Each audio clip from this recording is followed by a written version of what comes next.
We'll use the stack to hold a procedure's activation record. That includes the values of the arguments to the procedure call. We'll allocate words on the stack to hold the values of the procedure's local variables, assuming we don't keep them in registers. And we'll use the stack to save the return address, passed in LP, so the procedure can make nested procedure calls without overwriting its return address. The responsibility for allocating and deallocating the activation record will be shared between the calling procedure, the caller, and the called procedure, the callee.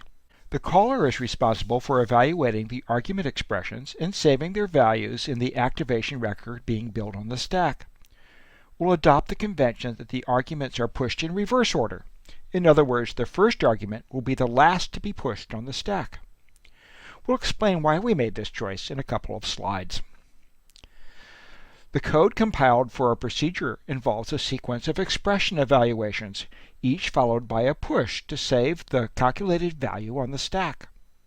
So, when the callee starts execution, the top of the stack contains the value of the first argument, the next word down, the value of the second argument, and so on.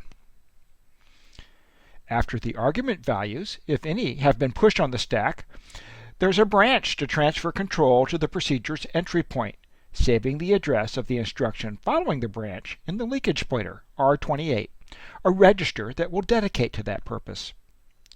When the callee returns and execution resumes in the caller, a deallocate is used to remove all the argument values from the stack, preserving stack discipline. So, that's the code the compiler generates for the procedure. The rest of the work happens in the called procedure. The code at the start of the called procedure completes the allocation of the activation record. Since when we're done, the activation record will occupy a bunch of consecutive words on the stack, we'll sometimes refer to the activation record as a stack frame to remind us of where it lives. The first action is to save the return address found in the LP register. This frees up LP to be used by any nested procedure calls in the body of the callee.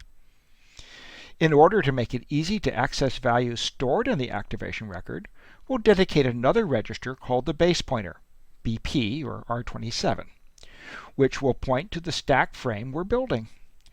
So, as we enter the procedure, the code saves the pointer to the caller stack frame, and then uses the current value of the stack pointer to make BP point to the current stack frame.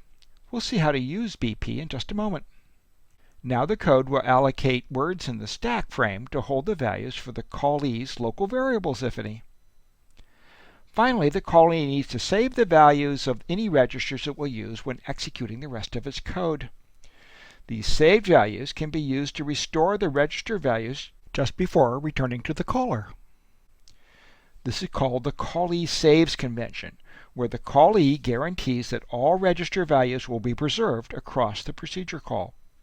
With this convention, the code in the caller can assume any values it placed in registers before a nested procedure call will still be there when the nested call returns.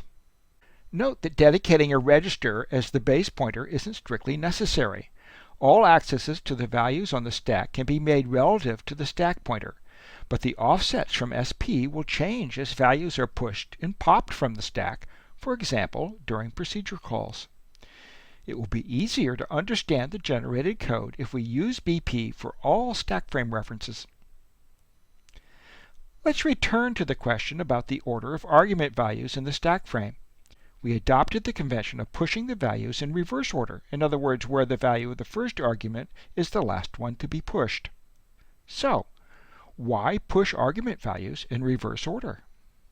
With the arguments pushed in reverse order, the first argument, labeled arg0, will be at a fixed offset from the base pointer, regardless of the number of argument values pushed on the stack. The compiler can use a simple formula to determine the correct BP offset value for any particular argument.